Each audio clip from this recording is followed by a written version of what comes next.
خۆشەویستی تەلەڤیزیۆنی کاتەوە ئەم کاتتان باش. سایە ئامانم بۆ هەروە لەگەڵ هاوکارم پرۆگرامی نوێنبیریش بەرنامەی ئەمڕۆتان پێشکەش دەکەم. لە بەرنامەی ئەمڕۆ سەرەتا وتوێژێکمان بێت لەگەڵ هوماینی گودازگەر سەبارەت بە دوو مەسەلە. یەکەم گرانبوونی نان و دووهەم مەسەلەی شازەی ئازارڕۆژی دانیشتووە. دوای بەرنامە وە کۆتایی بەرنامەکەمان وتوێژێکمان بێت لەگەڵ ساڵحی سەرداری سەبارەت بە دەستگیرکراوەکانی شاری ورمیە و هەروەها شەمسینەکە بەچەند لە مەترسی ئەدامان و دەستیان کردۆ بە مانگرتنی خۆیان. سەرستا بۆ بەرنامەکانی ئەمڕۆ ڕاکێشم. سەرستا ڕاکێشم بۆ وتوێژی من لەگەڵ هوماینی گودازگەر. هوماینی گودازگەر دەنگی منت هەیە؟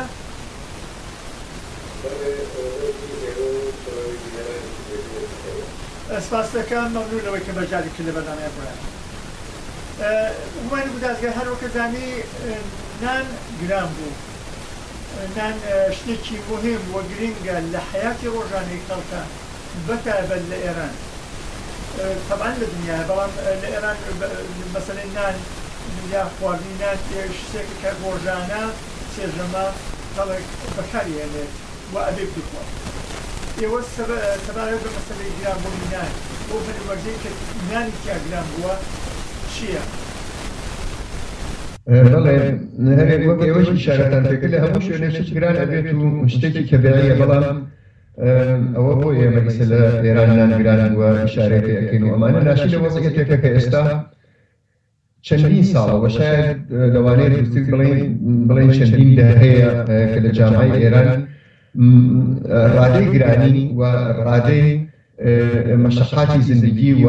حمڵەکردن بە دەرامەتی خەڵک و دەستمزد و حقوقی توێژەکانی مختلفی جامعە ئەوە زۆر بووە کە ئێستا ئیتر بە قەوڵی مردم ئەڵێن لە تاقەت بەدەرە. لەسەر هەوەکانی ئەمە شاید زۆر قسە کردێ لە وتوێژێکی ئاوا کۆتابنیان نەتوانێت بە تەواوی دەلیلەکانی ئیشارە بکات. بەڵام کارگەڕێتەوە بە مەقطعی ئیستای جامعەی ئێران و وەزعیەتی اقتصادی جمهوری ئیسلامی هەموو کەس ئەزانێت و حتا بە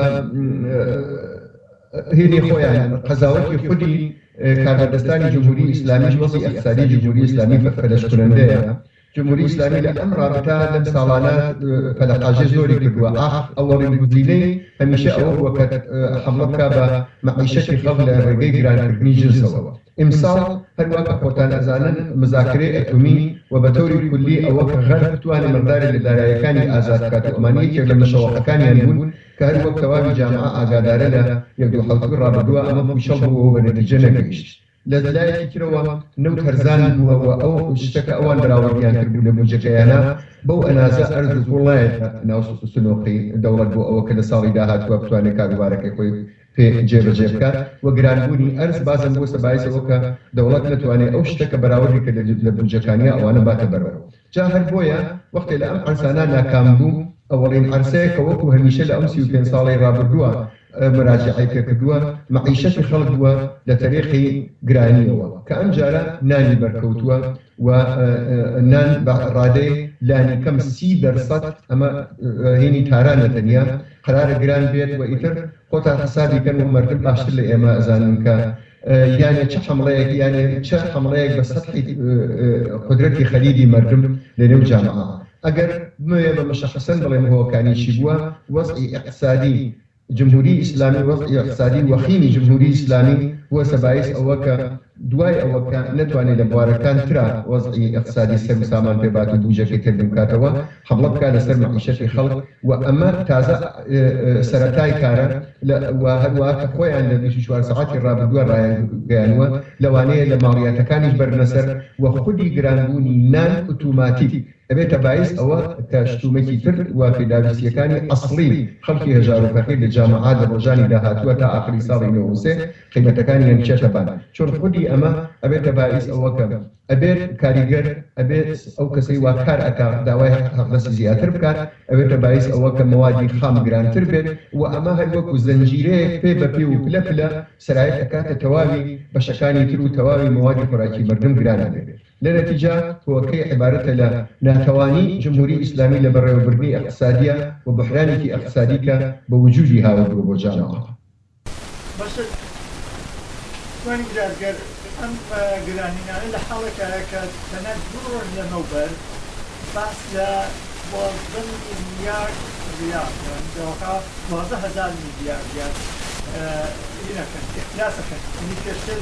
3000 بو 3000 مليار يصير 12000 مليار لم خمرجاء لفور كمية لسروت كمية سروت شيء بنام جيدا وأوا دوباره دزن الدنيا خاخي خلاص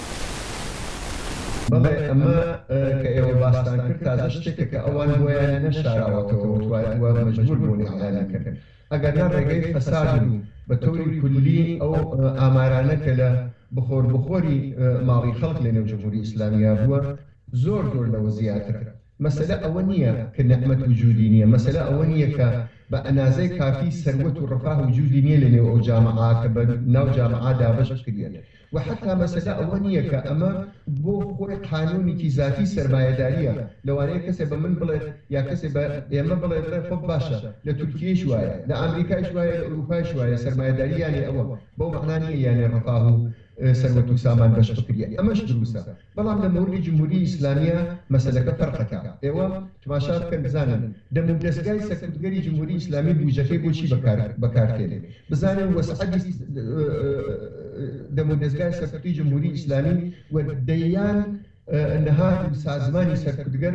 خاصیت يعني هیچ شيء بغير از مقابله کردن لەگەڵ خەڵک بزانن ئەمانە چەند بوجە بە خۆیان اختصاص دەدەن بإضافة أوه نهادگەری تحميقي خەڵک نهادگەری مذهبي لە حوزەی علمیە و بگرە حتا مزگەوت حتا ئەنواع و ئەقسامی بوجە بۆ دروستکردنی ئەم ئیمام و ئەو مەنارە و ئەو ئیمامزادە لە فڵان منطقە و بیاوانی پەرتەوە بگرە بإضافة أوه جمهوري إسلامي أيوه قدرتي في نظامي لمنطقة بوخي بإصلاحها يقوشوني فيها بين أمانة بعضاً بإضافة أوك يارمكيدان بهزجر ارتجاعي لدروي في جمهوري إسلامي أمانة بجهاية كإمكاني هز زور مملكة وزور دولة نيبيا بويا هر مارا وأم أفريتا نادي جمهورية إسلامية حتى بقي بقرية هشتا هر ثروة وساماني جركا ببي أو أم ثروة وسامانة بشي مهم هالقرية وبو خدي قلب والسفرية خلقي هجار فقير وبو رفاه جامعة أما دلائلي أويك ثروة وسامانة كلنا جمهورية إسلامية ولا دولتي ولا إيران وجودي هي بطور واقعيها وقريته وبو رفاهي خلق ما شيء وضعيتي درماني خلقا جقد قراني تواشي هاتوجور خلقا تواشي إمكانيات يفكن وأبي خلق السرما وقرما بيان ما شيء مثلا إنرجي ونوت وبنزين وأمانة كان وقت ما شيء أمانة في أمينيك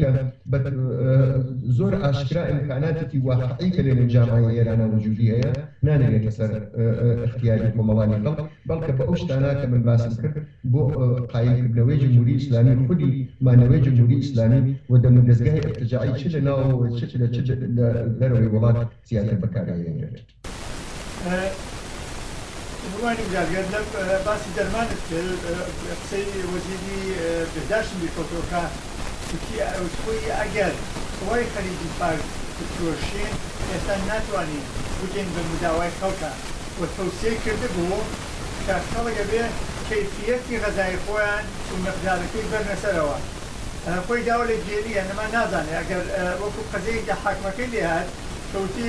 أجر خلق النهيانية للبسكويت فون يعني كيك فون هتوافق الموضوع شلون بيني ليش ولاتي توكو كوبايا دخل يجي فارس بروشن له هيش بلام همو أو كومرجايا هنيني درماني رايجاني هي الموضوع شلون بيني بداخل جامعة إيران بوجود جمهورية إسلامية وداستاني أو إنساني زور بقدرة. درمان الرايجان إيران بو جمهورية إسلامية ويا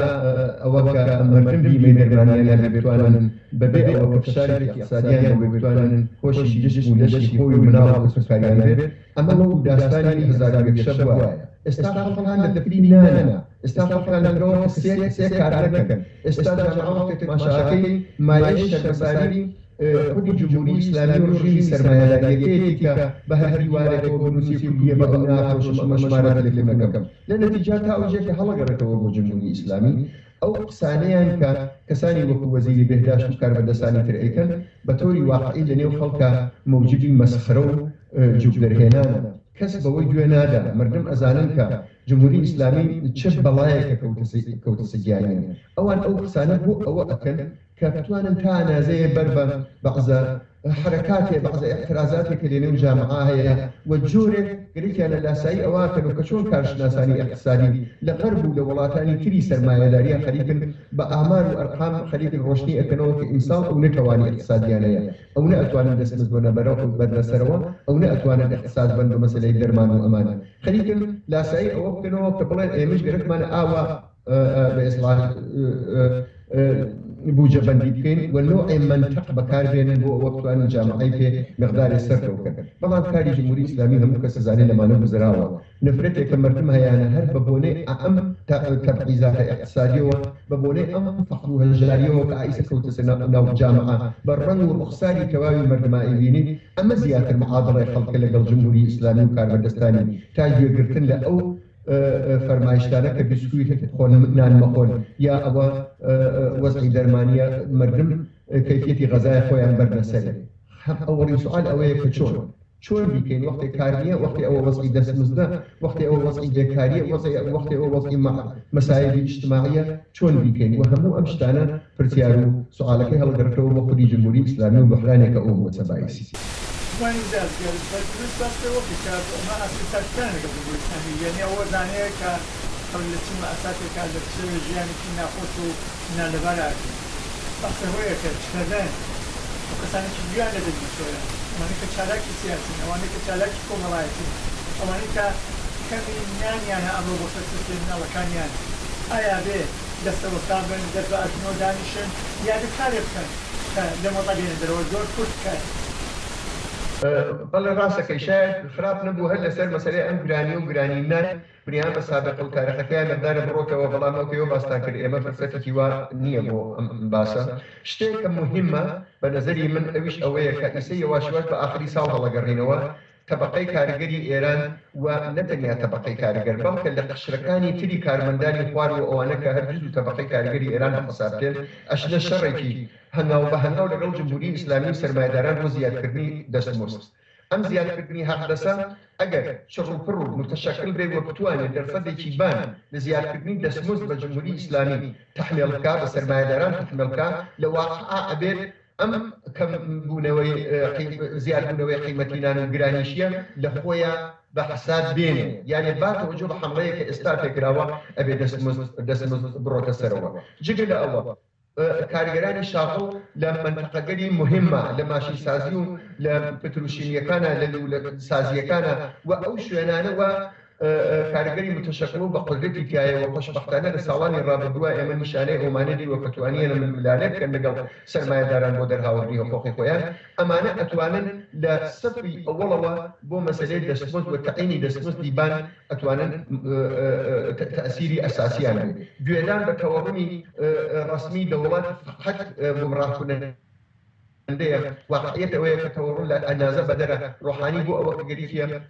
ڕقیبەکان خۆی ساکە باشی ئەوە کە تەوەڕوون دێنێتە خوارەوە یا هەوڵ گەزە خوارەوە زەڕەیە بە واقعیتەوە وەسمی پێ بە تەوری کولی لە جوابی ئەوە ئەتوانین بڵێن کە مەراکزی سەنعەتی وەچینی کرێکار کارمەندان پەرستاران هیچ ئەمانە با تەوەجۆ بە حەمڵەیەکە ئێستا کراوە بە مەعیشەتیان لە تەریقی کەمکردنی گرانکردنی قیمەتی نانەوە بۆ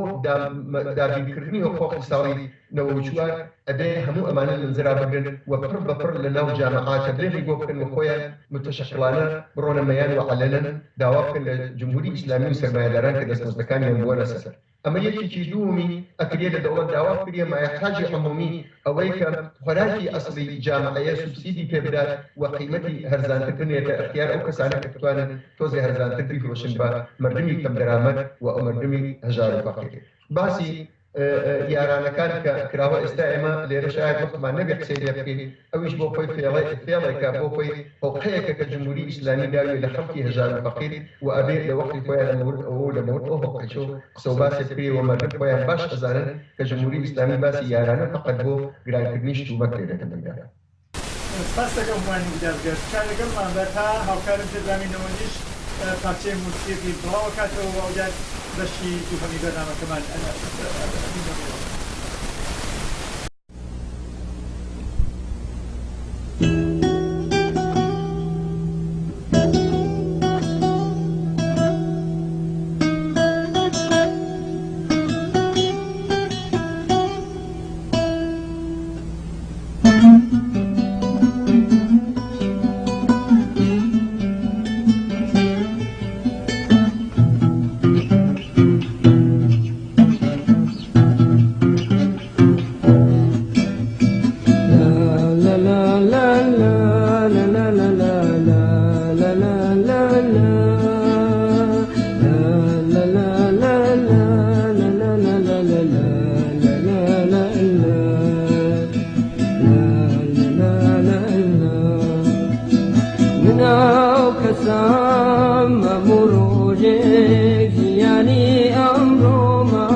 جیانی امرو بفروشم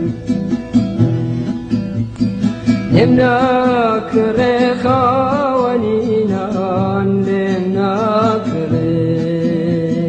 نمناکره خوانینان نمناکره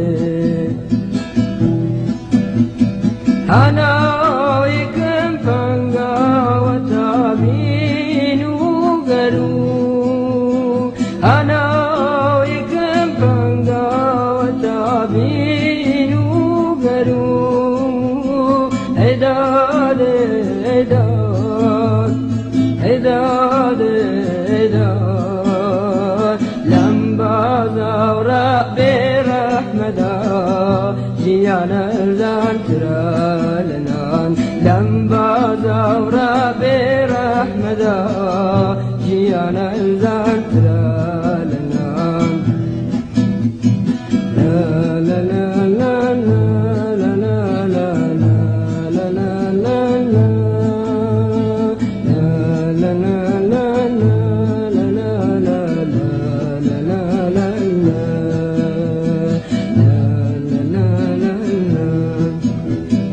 منو کسام همو جگ یعنی امرو مفروشه بکرینی نانی شبه بکرینی نانی شبه امرو دیساو لاتو مداو ریجین هایین امرو دیساو لاتو مداو جیانی امرو بفروشم جیانی امرو بفروشم لمناکره خوانینان لمناکره خوانینان لمناکره هنایکم فنگا و تابین و گرو هنایکم فنگا و تابین و گرو ایداد ایداد ایداد ایداد لمبازا و رب رحمدا جيانا زانترالنان لمبازا رب رحمدا جيانا زانترالنان جيانا زانترالنان جيانا زانترالنان جيانا زانترالنان جيانا زانترالنان سپاسانەکە بیرەیانی خۆشەویستەوەی لەگەڵمان بوون و ئێستا بەشی دووهەمی بەرنامەکەمان واتە گفتوگۆ لەگەڵ هومانی گودارگەر تەمارەت بە ڕۆژی دانیشتوو لەگەڵ باسەکەین. هومانی گودارگەر لەگەڵمان ماوی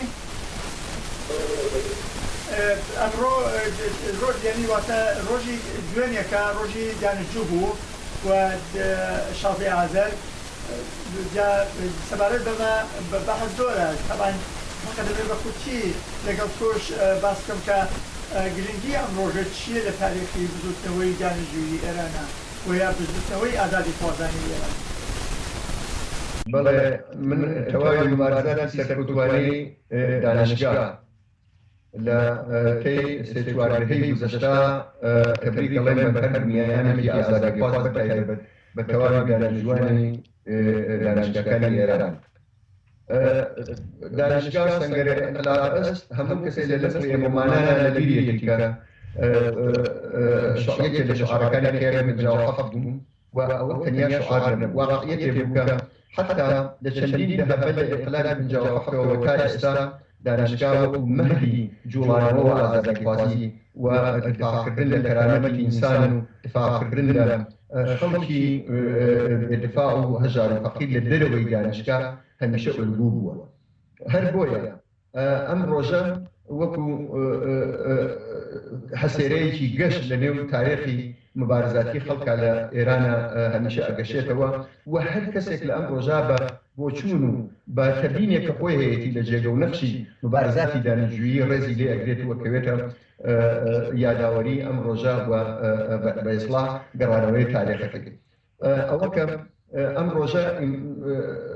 ڕێزی لێ ئەگیرێت ئەساسەن هین جایگە و نەخشێکیە کە بوویەتی لە جوڵانەوەی ئازادی خوازانە و دەستگاری خوازانە لە جامعەی ئێرانە و بەرحەق جێگەی ئەوەیە کە هەمیشە ڕێزی لێ بگیرێت بەداخەوەی ئێستا با حاکمیەتی جمهوری لە تحتی حاکمیەتی جمهوری ئیسلامی ئەو جۆرە کە شاید و باید ئەبێت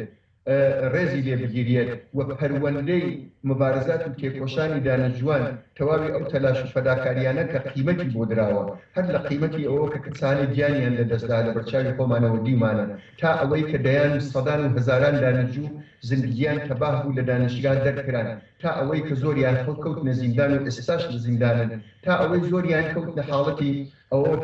لەباری ڕۆحی و نەفسیەوە نەخۆش کەوتن و ئیسەیشتن بەرحاڵ بۆ جبران بۆ قەدر دانان و بۆ قەدرگوزاری لە ئەم